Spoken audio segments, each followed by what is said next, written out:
आपके वचन से हम जो कुछ आज पढ़े, हम आज कुछ सीख कर जाए और आपके वचन से सीख कर हम आपको महिमा देने वाले बन पाए। ये प्रार्थना आपके बेटे यीशु मसीह के नाम से मांगते हैं, आमीन।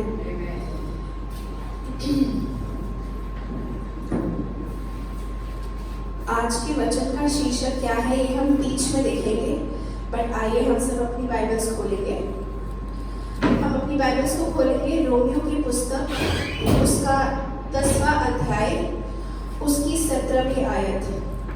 हिंदी में आपको स्क्रीन पर दिखेगा, पर आप अपनी बाइबल्स खोले।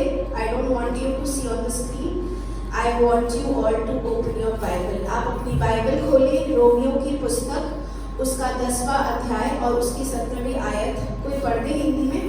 अतः विश्वास सुनने से और सुनना मसीह के वचन से होता है। यस, आमेन।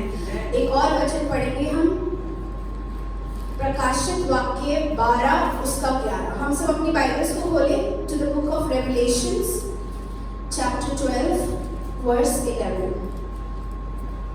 यस। वे प्रेमी के लहू के कारण और अपनी गवाही के वचन के कारण उस पर जयवंत हुए और उन्होंने अपने प्राणों को प्रिय ना जाना, जहाँ तक कि मृत्यु भी सह ली। यस, आमेन। ओके, किस किस को बाइबल के वर्सेस लर्न करना बड़ा पसंद है? मैं जब भी हैदराबाद जाती हूँ ना, तो वो जो मुझे 10-12 दिन 15 दिन मिलते हैं ना, मुझे ऐसे मिलते हैं कि मुझे कोई काम नहीं करना वहाँ पे, रिलैक्स्ड। अरे बेटा सो जा, अरे बेटा खा ले। मम्मा बिल्कुल ऐसे जोन में डाल देते मुझे कि टाइम ही टाइम है मेरे पास। तो मैंने पिछले साल जब मैं जून में गई थी, तब मैंने कुछ ऐसा स्टार्ट किया कि मैं बाइबल वर्सेस लर्न करूँ, क्योंकि मुझे ऐसा था कि हाँ, कुछ बच्चों को लर्न कराते तभी लर्न करते, तो खुद तो लर्न ही नहीं होते। बट मैं आपसे बात कहती हूँ कि बहुत होते हैं जिनको बाइबल वर्स सुन लेते हैं, अच्छे लगते हैं, पर याद नहीं रहते। पर हम सबको ना गवाही याद रहती है। यस और नो? हम सबको, आज जैसे सीनो भाभी आई थी, उन्होंने गवाही बांटी थी, सबको याद होगी। आज मैं अपनी कोई गवाही बांटती हूँ, आपको बताती हूँ कि परमेश्वर ने मेरे जीवन में ऐसा काम करा, आप सबको याद रहेगा। परमेश्वर का वचन इधर उधर हो जाता है, पर गवाही एकदम अंदर तक जाती है, क्योंकि हम उससे रिलेट कर पाते, क्योंकि किसी के जीवन में ऐसा काम हुआ है, वो आगे आके परमेश्वर की महिमा कर रहा है और हम एकदम इंस्टेंटली उसको रिलेट कर पाते हैं। यस, आइए हम लोग ना स्टोरी, हम लोगों ने सबने स्टोरी पढ़ी है ये वाली, बट मैं चाहती हूँ कि आप सब अपनी बाइबल्स खोलें। 1 सैमुएल चैप्टर 17, पहला शमूएल, उसका 17वां अध्याय। ये वही स्टोरी है जिसमें डेविड और गोलियत की लड़ाई होती है, और हम इसमें बात करेंगे कि ये जो गवाही है, ये जो मिस्टर दाऊद थे, जो डेविड था, जो किंग था, उसने कैसे यूज करी। वो सॉल के सामने जाता है वो सॉल के सामने। अच्छा, आइए हम लोग देखेंगे 14 और 14, 17 का 44 और 45। मैं आपको थोड़ा सा बता देती हूँ, फिर हम पढ़ेंगे। उसमें जो सॉल है, उसको पता लगता है कि बड़े सारे फिलिस्तीन्स हैं और वो हम पर हमला करने वाला है, हमारे पास ऐसा कोई भी नहीं है जो गोलियत जैसे ह्यूज बंदे से लड़ पाए। तो फिर डेविड उसके सामने आता है। किसके सामने आता है? किंग सॉल के सामने आता है, कहता है मैं लड़ूंगा। तो ये जो किंग सॉल होता है, वो कहते हैं यार तू इतना छोटा सा लड़का है, तू तो मेरे भवन में एक बाजा सा बजाता है, तू कैसे लड़ेगा यार। तो पहला पॉइंट मैं आपको बता रही हूँ कि देखेंगे हम आज के 2 वर्सेस में कि कैसे राजा तो दाऊद बाद में बनता है। इतना स्ट्रॉन्ग उसमें होता है कन्विक्शन कि वो बताता है सॉल को कि तूने कैसे मुझे छोटा समझ लिया, तुझे पता नहीं कि मैं कौन हूँ, ऐसे करके अपने आप को एक्सप्लेन करता है। हम रीड करेंगे 44 और 45 वर्स। फिर फिलिस्ती ने दाऊद से कहा, मेरे पास आ, मैं तेरा मांस आकाश के पक्षियों और वन पशुओं को दे दूंगा। दाऊद ने फिलिस्ती से कहा, तू तो तलवार और भाला और सांप लिए हुए मेरे पास आता है, परंतु मैं सेनाओं के यहोवा के नाम से तेरे पास आता हूँ, जो इजरायली सेना का परमेश्वर है, और उसी को तू ललकारा है। हम 37 और 38 पढ़ेंगे, फिर 44-45 पर आएंगे। 33 से 37 उसमें वो किंग सॉल से बात करते हैं। शाऊल ने दाऊद से कहा, तू जाकर उस फिलिस्ती के विरुद्ध युद्ध नहीं कर सकता, क्योंकि तू तो लड़का ही है और वह लड़कपन ही से योद्धा है। दाऊद ने शाऊल से कहा, तेरा दास अपने पिता की भेड़ बकरियां चराता था, और जब कोई सिंह या भालू झुंड में उसका मेमना उठा ले जाता तब मैं उसका पीछा करके उसे मारता और मेमने को उसके मुंह से छुड़ा लेता, और जब मैं मुझ पर हमला करता तब मैं उसके केश को पकड़कर उसे मार डालता। तेरे दास ने सिंह और भालू को दोनों को मारा है, और वह खतना रहित फिलिस्ती उनके समान हो जाएगा, क्योंकि उसने जीवित परमेश्वर की सेना को ललकारा है। फिर दाऊद ने कहा, यहोवा जिसने मुझे सिंह और भालू दोनों के पंजों से बचाया है, वह मुझे उस फिलिस्ती के हाथ से भी बचाएगा। शाऊल ने दाऊद से कहा, जा, यहोवा तेरे साथ है। आमीन। तो ये जो फर्स्ट पॉइंट है ना, इसमें हम ये देख रहे हैं कि जो डेविड है, जो दाऊद है, वो सॉल को कन्विंस करता है कि तुम मुझे जो सोच रहे हो ना, मैं वैसा हूँ नहीं, मैं सिर्फ हाइट में छोटा हूँ, बट मैं तो मतलब जो अपनी बात बताता है ना, क्योंकि सॉल को तो नहीं पता कि उसकी हिस्ट्री क्या है। कहते कि तू समझ रहा है कि मैं सिर्फ भेड़ चढ़ाता हूँ, ऐसा नहीं है, मैंने सिंह को फाड़ा है, मैंने भालू को मारा है। पूरा कन्विंस करता है वो सॉल को, और वो कन्विंस करता है अपने लिए नहीं, सामने वाले को। तो चलो हम जब कुछ अच्छी बात करते हैं ना, तो वो हमें भी मोटिवेट करती है। यस और नो? यस। ठीक है, तो पहला पॉइंट क्या है कि खुद ही अच्छी बात बोल के अपने आप को उसने एनर्जी दी कि मुझे ऐसा मत समझना। उसने किंग सॉल को कन्विंस किया अपनी टेस्टिमनी से, अपनी गवाही से, और किंग सॉल उसको गोलायत से लड़ने के लिए भेजते हैं। और डेविड वहां नहीं रुकता, डेविड गोलायत के सामने भी बोलता है। वही अब हम पढ़ेंगे वर्सेस 44 से 45 पढ़ेंगे, इसी फर्स्ट सैमुएल चैप्टर 17 का 44 से 45।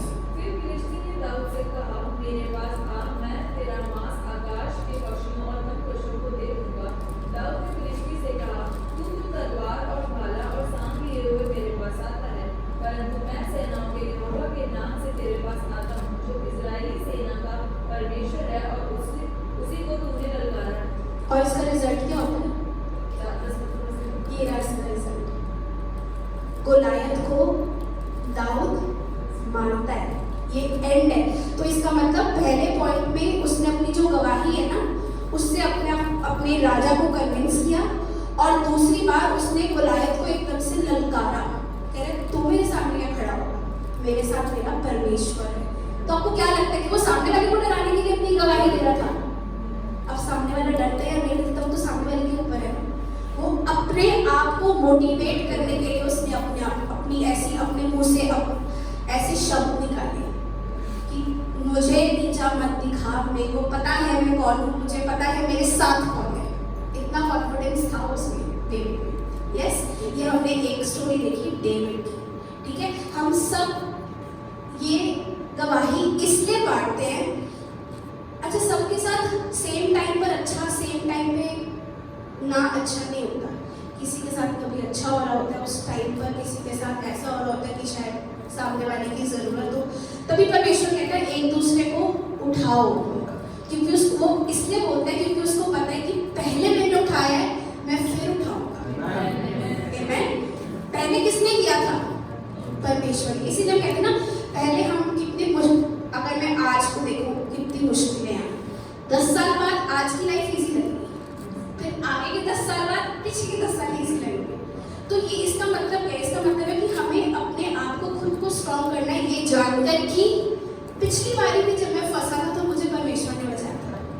इस साल भी अगर मैं फंसा हुआ हूँ तो कोई बात नहीं, परमेश्वर फिर भी मेरे साथ है। आमीन। ओके, और अब मैं आपको बताती हूँ, हम लोगों ने सबने स्टोरी पढ़ी है बर्तिमाई की, तिमाही का पुत्र बर्तिमाई। ठीक है, हम लोग वो स्टोरी पर जाएंगे। वो स्टोरी है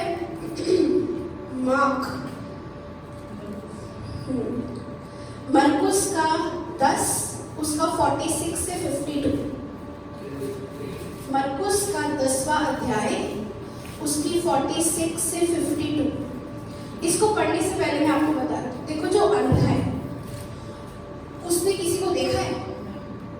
उसने किसी को नहीं देखा। ठीक है, मैं आपको स्टोरी बताती हूँ क्योंकि मुझे तो आंटी दिख रही है, उनको शायद नहीं पता ये स्टोरी।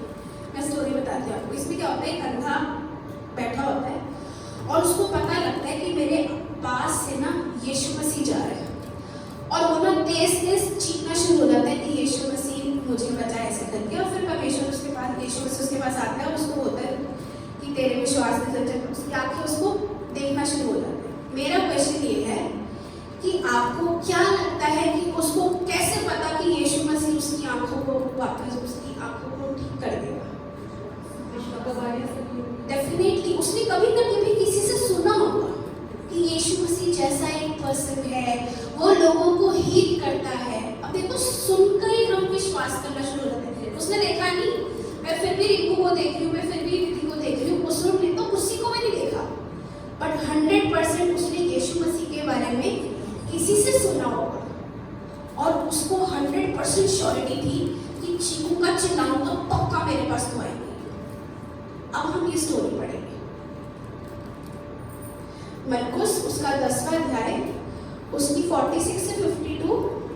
वे यरीहो में आए, और जब वह और उसके चेले और एक बड़ी भीड़ यरीहो से निकलती थी, तब तिमाई का पुत्र बरतिमाई, एक अंधा भिखारी, सड़क के किनारे बैठा था। वह ये सुनकर कि यीशु नासरी है, पुकार कर कहने लगा, हे दाऊद की संतान, यीशु मुझ पर दया कर। बहुतों ने उसे डांटा कि चुप रह, पर वह और भी पुकारने लगा, हे दाऊद की संतान, मुझ पर दया कर। तब यीशु ने ठहरकर कहा, उसे बुलाओ। और लोगों ने उस अंधे को बुलाकर उससे कहा, ढांढस बांध, उठ, वह तुझे बुलाता है। वह अपना कपड़ा फेंककर शीघ्र उठा और यीशु के पास आया। इस पर यीशु ने उससे कहा, तू क्या चाहता है कि मैं तेरे लिए करूं? अंधे ने उससे कहा, हे रब्बी, यह है कि मैं देखने लगूं। यीशु ने उससे कहा, चला जा, तेरे विश्वास ने तुझे चंगा किया। और वह तुरंत देखने लगा और मार्ग में से पीछे गिर गया। आमीन। क्या देख रहे हैं कि वो अंधा था, और हम 100% ही अज्यूम कर पा रहे हैं कि उसने डेफिनेटली यीशु मसीह का नाम सुना होगा। किसी ने अपनी गवाही दी होगी, किसी ने बताया होगा कि परमेश्वर ने मुझे चंगा किया, कि परमेश्वर ने मुझे ठीक किया है, परमेश्वर ऐसे चलाता है, और उसने उस अपॉर्चुनिटी का यूज किया। आमीन। अब टेस्टिमनी तो देखो बथेरे लोग देते हैं, गवाहियां बहुत लोग देते हैं, हमें सुननी किसकी है? मैं आपको एक टिप देती हूँ, जो भी आपकी जिंदगी में, अगर आपकी मम्मी है, आपके पापा है तो बहुत बढ़िया, बट अगर आपकी कोई ऐसे, आपकी जिंदगी में ऐसे लोग हैं जिनको आप अपनी मम्मी पापा का दर्जा देते हो, मतलब जिनको आप परमेश्वर सोचते हो कि वो परमेश्वर के चुने हुए, मेरी जिंदगी में मेरे मम्मा पापा है, मेरे माता पिता, आपको उनकी टेस्टिमनी जरूर सुननी है। उनकी टेस्टिमनीज आपने क्यों सुननी है, उनकी गवाहियाँ क्यों सुननी है? आपको मैं बताती हूँ। किस किस ने अपने पापा या मम्मी से डांट खाई है, मार भी खाई है? मतलब ऐसे ज़्यादा मुझे याद नहीं कि मारा हो, एक आधा बार मुझे याद है कि पापा ने मारा था, बट एक बार, बट पापा गुस्से से देख लेते वही बहुत है हमारे तीनों के, दीदी, मैं, दादा, तीनों। ऐसा क्यों करते हैं हमारे माता पिता? कोई भी आंसर कर सकता है, इजी आंसर। तो मुझे बताइए। जो कि उन्होंने वो पहले जिंदगी जी हुई थी, उनको गलत करने के लिए मौके देते हैं। ओके। मैं आपको एक छोटी सी बात बताती हूँ। होता क्या है कि जब हमारे मम्मी पापा हमें डांटते हैं ना, डेफिनेटली अपनी गलती करी होती है, पर वो जब हमें सुनाते हैं ना, तो वो ये नहीं कहते कि तुमने गलती करी, वो हमें बताते हैं कि तुमने गलती कर दी, बट अब इसको ऐसे कवर करना है, ऐसे सोल्यूशन है, इसको आगे नहीं करना। क्यों? उन्हें पता है कि वो एक दिन चले जाएंगे।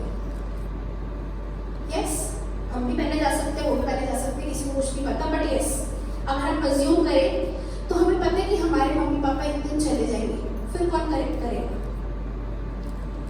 फिर कौन बताएगा आपको कि आप गलत हो?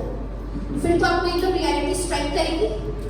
इसलिए मम्मी पापा हमें करेक्ट करते हैं क्योंकि वो चाहते हैं कि जो उन्होंने परमेश्वर से सीख लिया है वो उनके साथ बरियल ग्राउंड में ना चला जाए, ग्रेव में ना चला जाए। मैं अपने बच्चे को सिखा कर जाऊं जो मैंने सीखा है। दैट इज द रीजन कि वो हमें करेक्शन देते हैं। तो उनकी जो बातें को आपको ऐसे पकड़ लेना है और छोड़ना नहीं है, क्योंकि वो बातें, वो जो सीख है वो सिर्फ हमारे लिए, किसी और के लिए नहीं है।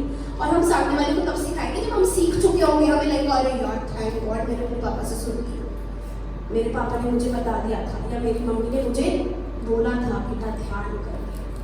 तो वो हम जब रुकते हैं ना, ये टेस्टिमनीज हमें उनसे तो पकड़ ही लेंगे। क्यों? क्योंकि आज हम एक की सुन रहे दूसरे की नहीं सुन रहे, पर अपने जो परमेश्वरीय माता पिता है उनसे तो हम बहुत पास रहते हैं। आपके पास्टर हो सकते हैं, आपका भाई हो सकता है, आपकी बहन हो सकती है, मेरे पापा हो सकते हैं, सीमा भाभी हो सकती है, मनोज भी हो सकते हैं, आपका हस्बैंड हो सकता है, आपकी वाइफ हो सकती है, कोई भी हो सकती है। बट उनका जो मोटिव है वो ये है कि उन्होंने जो परमेश्वर से सीखा है वो आपको दे, तो आपको उनकी गवाहियां तो पकड़नी है। आमीन। हम लोगों ने सबने एलिया और एलाइशा की स्टोरी पढ़ी है।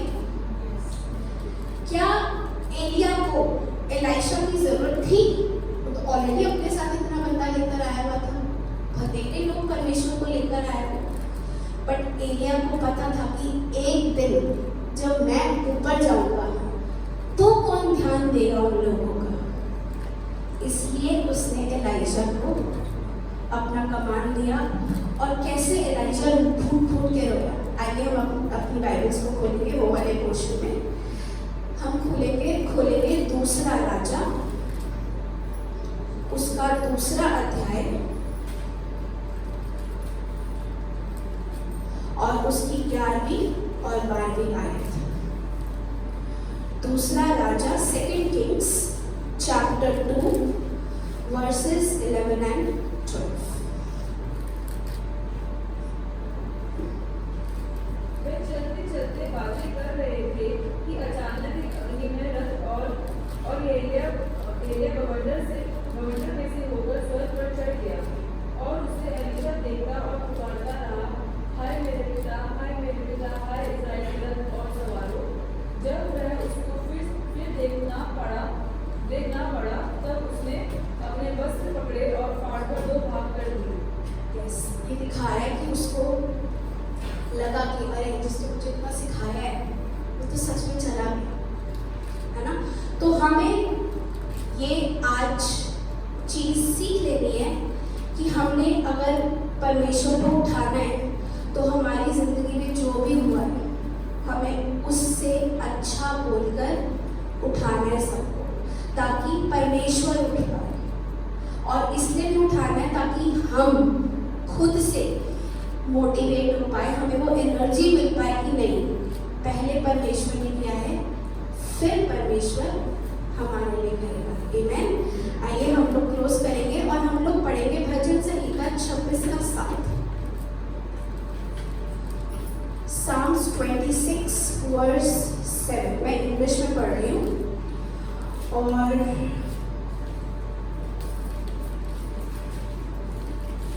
that I may proclaim with the voice of thanksgiving and tell of all your wondrous works। Hindi में क्या कहता है?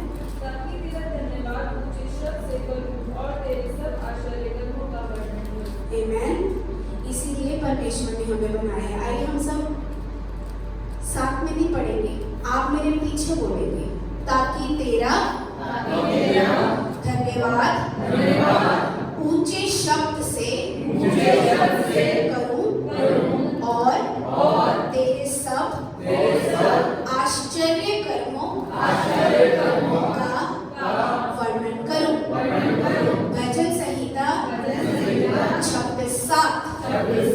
ताकि तेरा धन्यवाद ऊंचे शब्द से करूं और तेरे सब आश्चर्य कर्मों का वर्णन करूं। आमीन। आइए हम सब आंखें बंद करेंगे और हम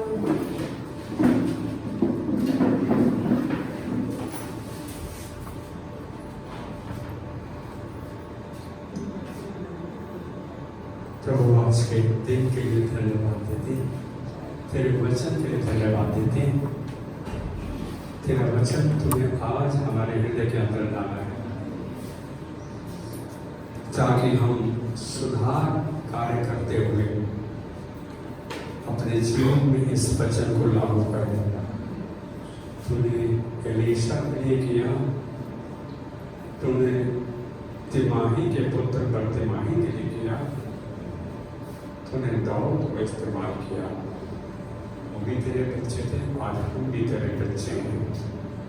आज हम तेरे वचन को थामे हुए अपने आप को समर्पित करते हैं।